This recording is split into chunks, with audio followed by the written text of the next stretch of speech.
Pidana korupsi yang bisa dijatuhi hukuman mati itu korupsi yang bagaimana? Satu, korupsi saat negara dalam keadaan bahaya. Dua, korupsi dengan pengulangan. Sudah dihukum korupsi, maka korupsi lagi. Bisa dijatuhi hukuman mati. Oleh sebab itu, korupsi juga tidak ada hukumnya di dalam Islam. Saudara mau tanya, korupsi hukumnya apa dalam Islam? Tidak ada. Pak, kalau dihukum mati kan tidak tahu kita jera atau tidak. Dia kan sudah mati. Mungkin kalau tidak ada hukuman mati malah lebih banyak korupsinya.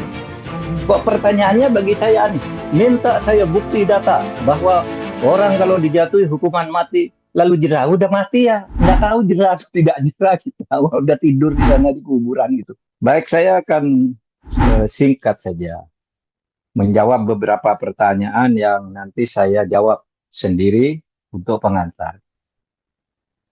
Pertama, apakah hukuman mati itu konstitusional? Menurut konstitusi dan tafsir-tafsir konstitusi, yang tafsir konstitusi itu misalnya ada di dalam putusan MK dan ada di dalam undang-undang.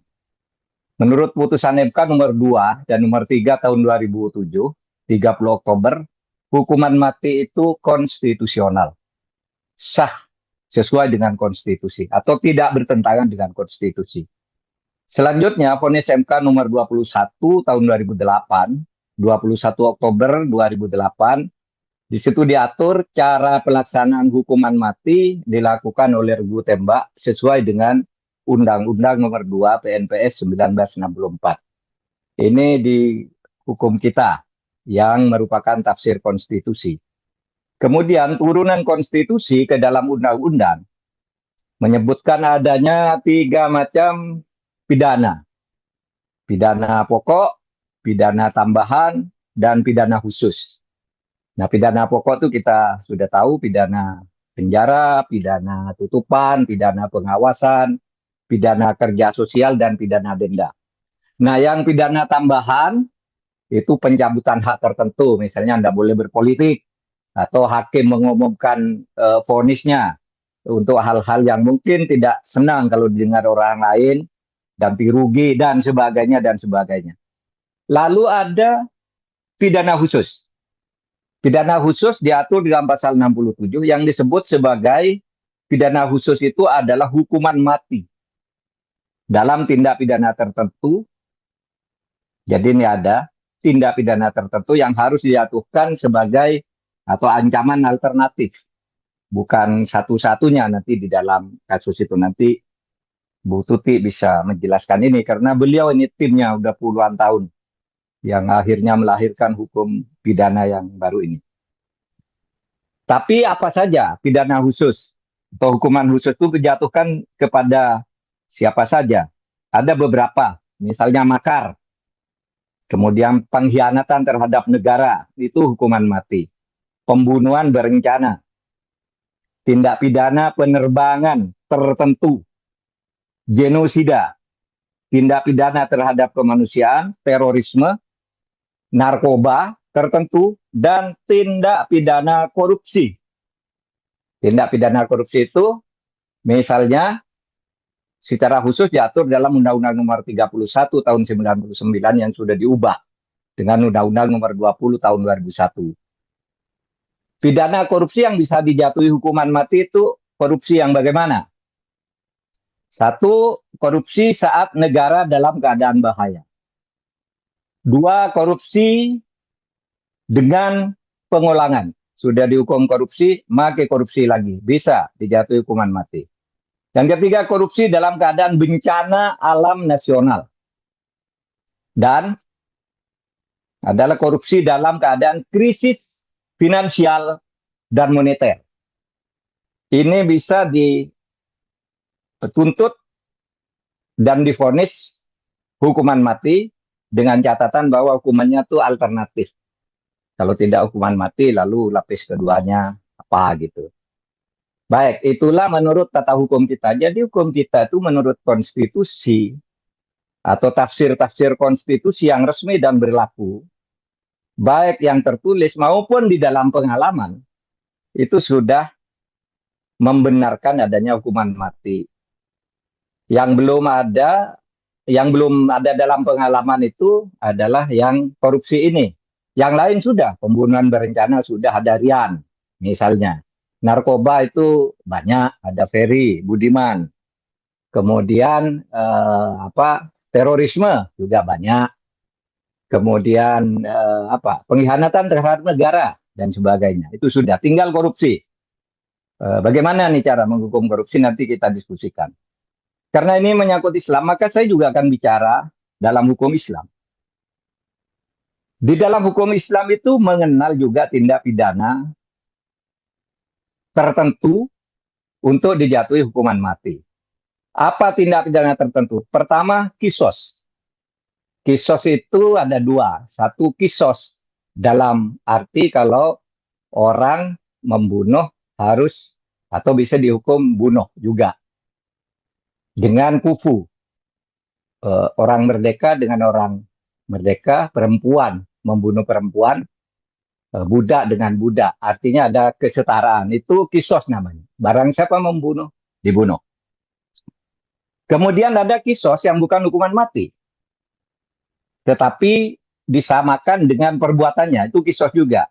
Misalnya, siapa merusak tangan seseorang, ya tangannya dirusak juga.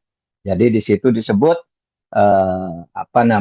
tangan dengan tangan, hidung dengan hidung, mata dengan, kalau merusak mata juga matanya dirusak, kalau merusak gigi, giginya rusak, kalau melukai orang dilukai juga. Itu namanya kisos. Kisos itu artinya hukuman yang sama. Jadi di dalam Islam itu ada hukuman mati, kisos. Di luar itu hukuman mati itu ada pada zina muhson. Itu sudah bentuknya hudud. Satu perbuatan tertentu dihukum dengan perbuatan tertentu. Kalau kisos itu balasan. Kalau hudud itu artinya perbuatan tertentu, hukumannya tertentu. Misalnya tadi ditanyakan oleh Bu Harkristuti, di dalam Islam itu ada orang dihukum mati dengan dirajam, dan dua orang itu perempuan itu. Satu suku Gamit namanya. Al-Ghamidiyah itu orang suku Gamit, kemudian Juhainah, sama kasusnya hampir sama dan ada di hadis Muslim. Ya, bahwa orang itu mengaku, Nabi, saya berbuat zina, mohon saya dibersihkan dari dosa dengan hukuman. Lalu kata Nabi, kamu lahirkan saja dulu anakmu. Setelah lahir diasuh dulu. Sesudah besar anaknya dan sudah siap dilepas, lalu orang itu dirajam. Bahkan di dalam kisah disebutkan ketika dirajam itu Khalid bin Walid itu terkena darah orang Gamit ini, sehingga dia agak marah gitu terhadap orang yang dianggap dosa itu. Lalu Nabi menegur, Khalid jangan begitu. Orang itu sudah suci, sudah tobat dan menyerahkan dirinya untuk disucikan gitu. Artinya kisah itu memang sampai akhirnya dirajam. Nah, di mana itu dalil-dalil? Dulu saya baca dulu nih dalilnya. Di dalam surat Al-Baqarah ayat 178 disebut, ya ayyuhalladzina amanu kutiba alaikumul qisasu fil qatla al-hurru bil hurri wal abda bil abdi wal unsa bil unsa. Hai orang yang beriman, diwajibkan atas kamu melakukan kisos atau hukuman yang sama dia dalam pembunuhan. Orang merdeka dengan orang merdeka, hamba dengan hamba, perempuan dengan perempuan. Dan disebutkan lagi dalam surat Al-Baqarah, walakum fil qisasi hayatun ya ulil albab. Dan di dalam kisos itu ada kehidupan bagimu, wahai orang-orang yang berakal. Lalu hukuman mati juga yang bukan kisos, hukuman mati yang bukan kisos itu diatur di dalam ayat tentang hirobah. Hirobah itu buat kerusuhan, buat kerusakan di bumi, di mana disebutkan di situ innama jazaa'ul ladzina yuharibunallaha wa rasulahu wa yas'auna fil ardi fasadan ayyuqattalu. Orang buat kerusuhan di bumi, ya, membuat kerusuhan dan membuat kerusakan di bumi, maka hendaknya dibunuh atau disalib atau dipotong tangannya secara bersilang. Itu ayat bahwa hukuman mati itu di dalam Islam ada. Al-Maidah 145, hukuman di dalam Taurat disebutkan juga. Firman Allah itu, saya juga, kata Allah, uh, saya juga telah mencantumkan di dalam kitab Taurat. Artinya sekarang pun masih berlaku gitu. Bahwa orang yang melakukan membunuh jiwa itu harus dibunuh. Innan nafsa bin nafsi wal aina bil aini. Mata dengan mata, jiwa dengan jiwa, hidung dengan hidung, kuping dengan kuping, gigi dengan gigi. Melukai juga harus dilukai secara seimbang.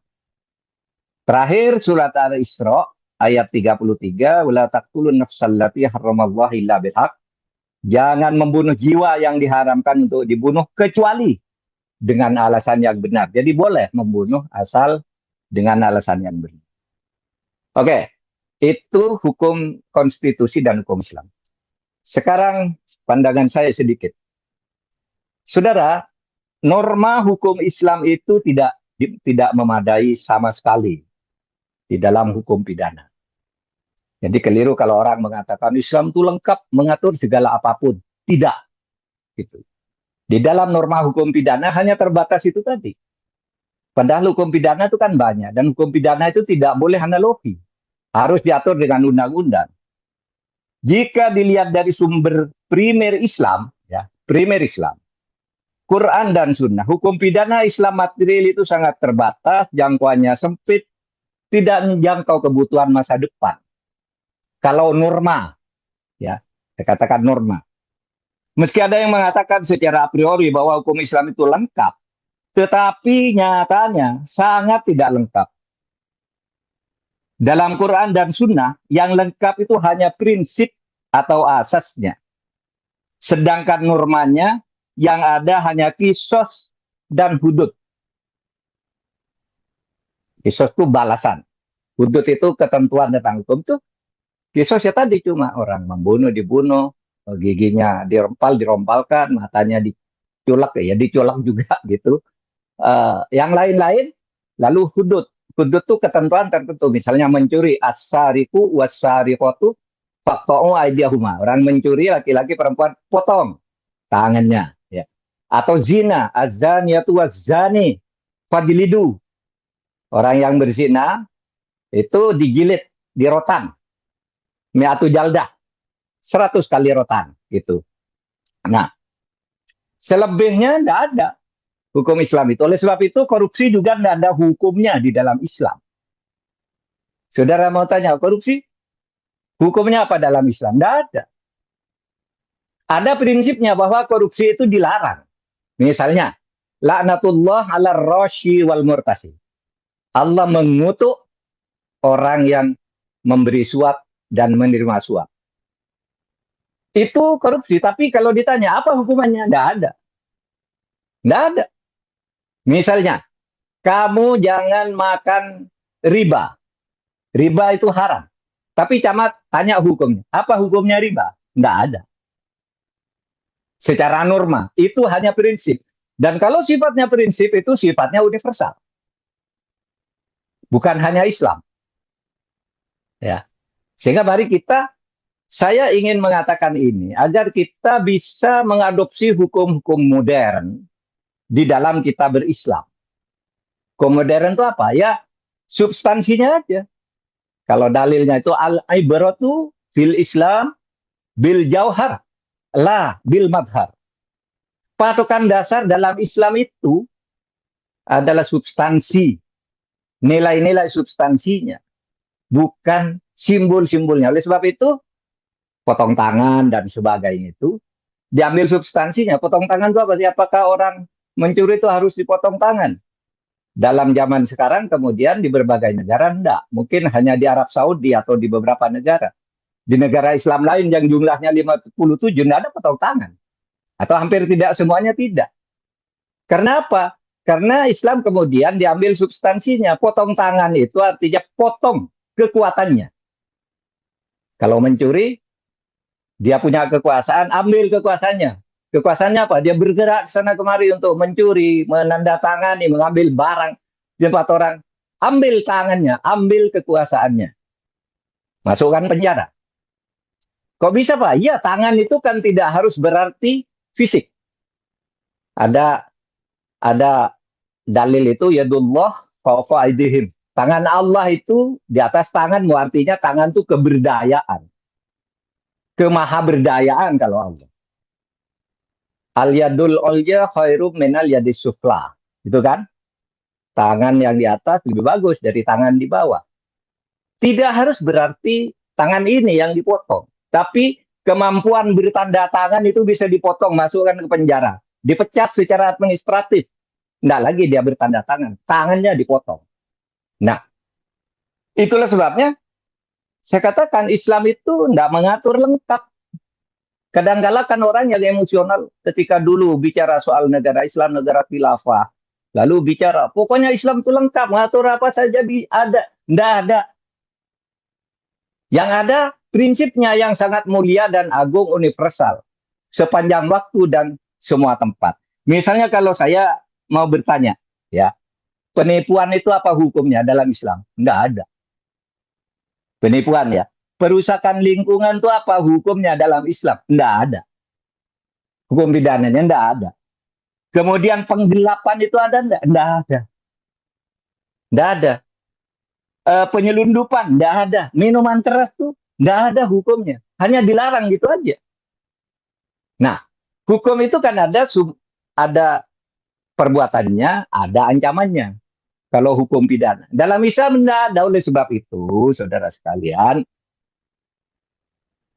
apa yang harus kita buat tentang hukum itu diambil substansinya untuk kebaikan yang namanya al-maqasid asy-syar'iyyah. Maksud-maksud syariat itu apa? Lalu dituangkan di dalam hukum masing-masing waktu dan masing-masing tempat. Sehingga hukum di tahun abad ke-12 menurut Islam bisa berbeda dengan hukum di abad ke-21. Hukum di Arab Saudi bisa berbeda dengan hukum di Maroko. Ibnul Qayyim al-Jauziyah mengatakan la yungkaru taghayyurul ahkam bi taghayyuril azman wal amkan wal awaid. Tidak bisa dipungkiri sejak zaman Nabi sampai sekarang, hukum atau apa yang kita sebut fikih kemudian, itu berubah. Kalau tempatnya berubah, hukumnya beda. Hukum di Indonesia, yang kita sering menyebutnya Islam Nusantara, itu sebenarnya bukan Islam sendiri, tapi Islam dalam kebutuhan budaya lokal juga.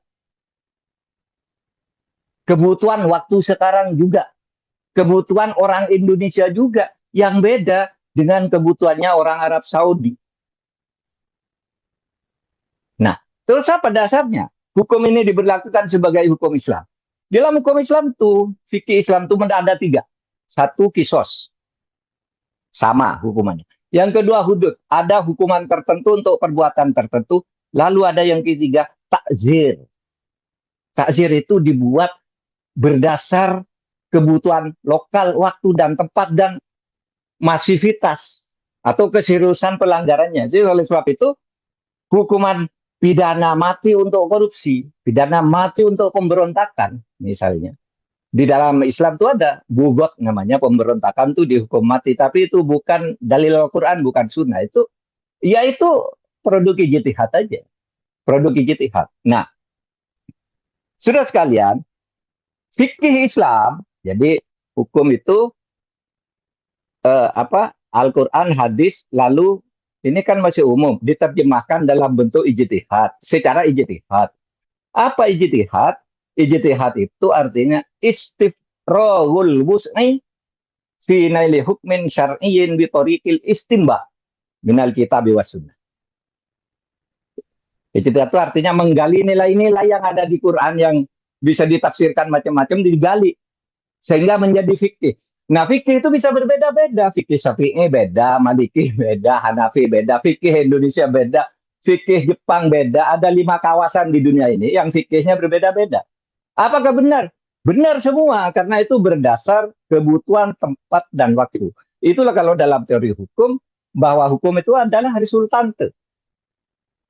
Nah, fikih-fikih yang kemudian dijadikan hukum oleh negara itulah yang disebut al-qanun. Oleh sebab itu, di Aceh itu memberlakukan hukum Islam tertentu, yang itu sebenarnya nggak ada di Quran dan hadis tuh. Tapi fikih aja tafsiran, kalau orang berdua pacaran di suatu tempat tersembunyi, ini dijilid sekian, nggak ada tuh aturannya. Di Quran nggak ada. Tapi itu fikih, tafsir dari apa yang dilakukan Nabi dan pesan Al-Quran, tafsir ketika diberlakukan secara resmi namanya konon.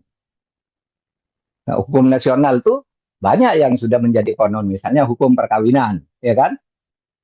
Bahwa kawin itu sah kalau dilakukan menurut agama masing-masing, itu sudah jadi konon, hukum nasional, gitu.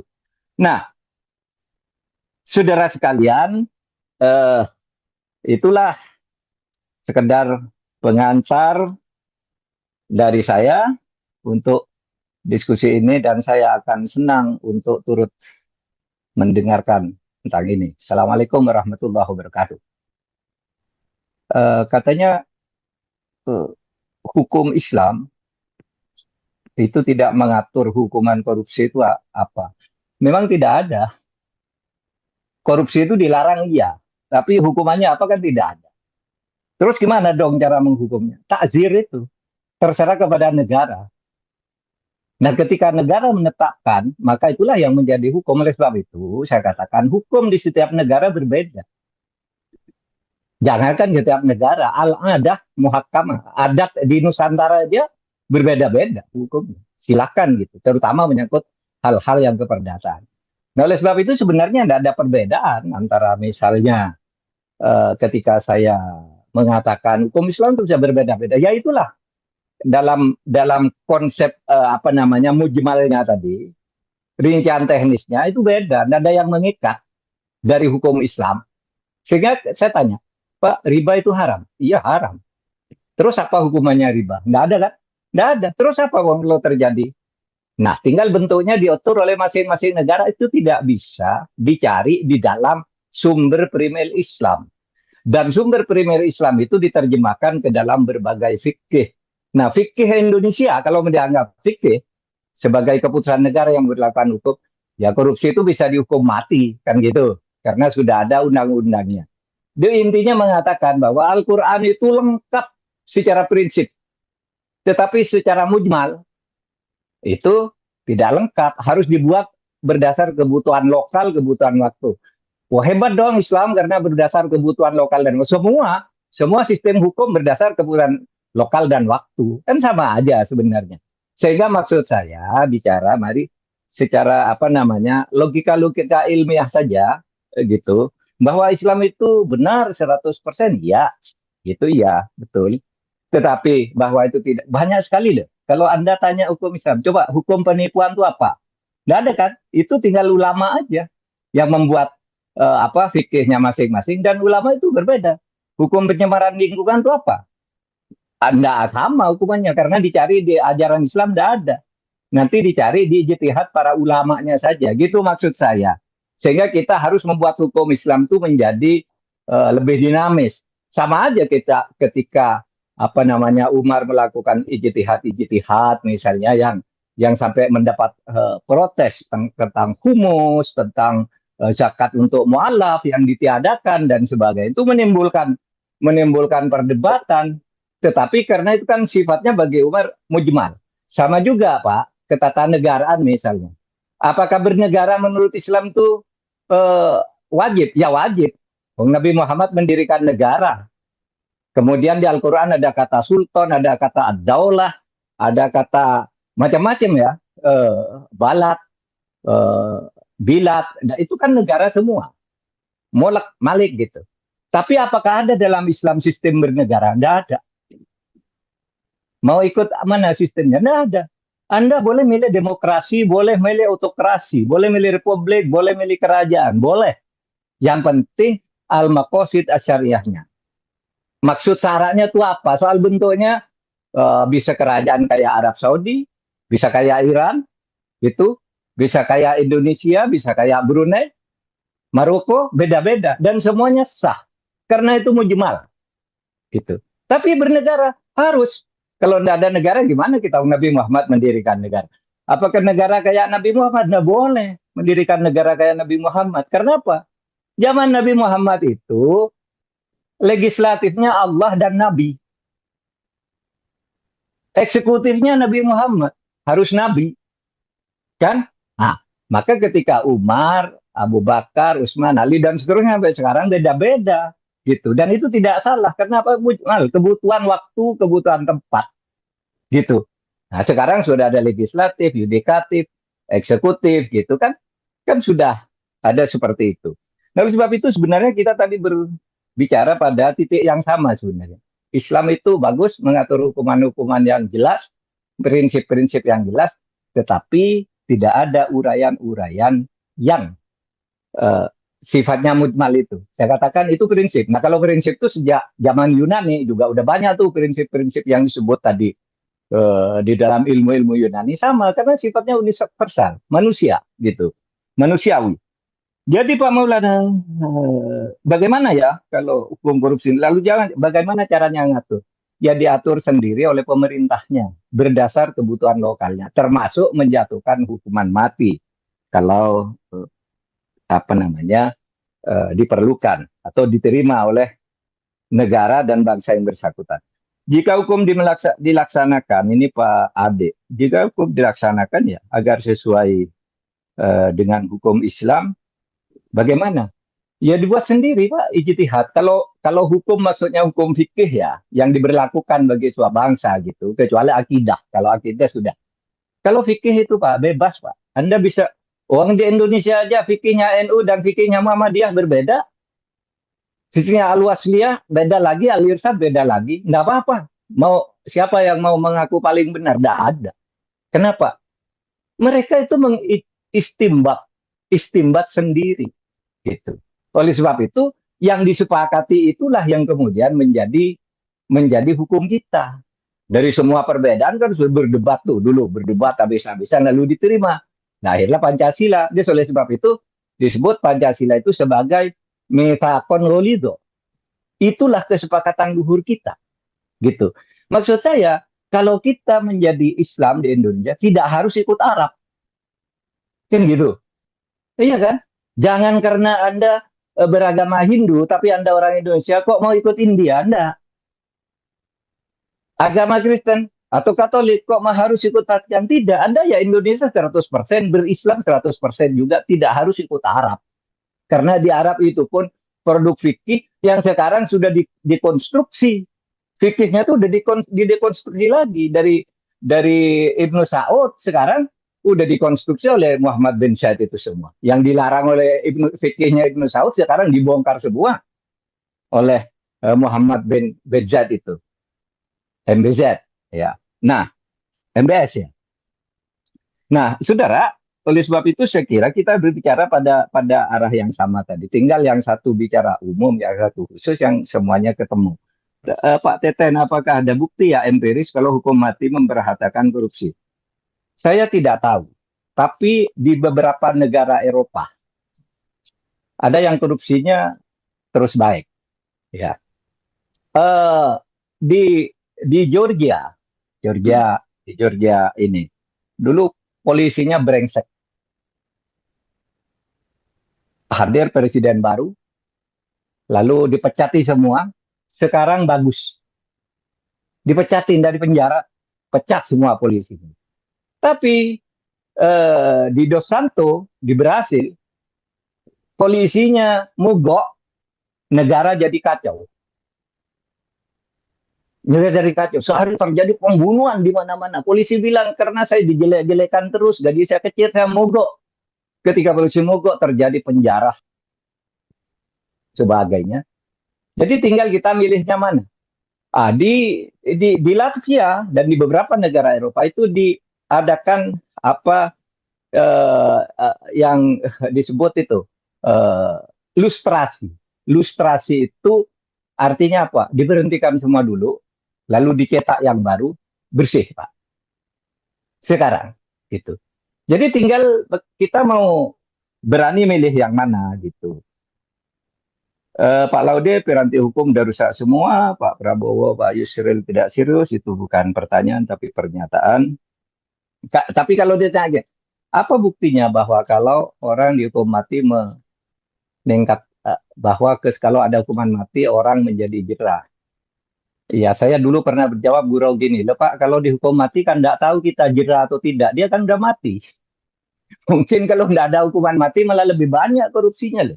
Kok pertanyaannya bagi saya nih, minta saya bukti data bahwa orang kalau dijatuhi hukuman mati lalu jerah, udah mati ya, nggak tahu jerah atau tidak jerah kita, udah tidur di sana di kuburan gitu. Tapi saya katakan, coba mungkin kalau tidak ada hukuman mati, itu makin lebih banyak dari sekarang loh. Gitu. Kayak di Cina itu misalnya katanya masih banyak korupsi, tapi ya relatif sedikit gitu dibandingkan dengan penduduknya yang hampir 2 miliar. 1,4 miliar ya atau berapa? Nah, itu saja pertanyaannya kepada saya. Terima kasih.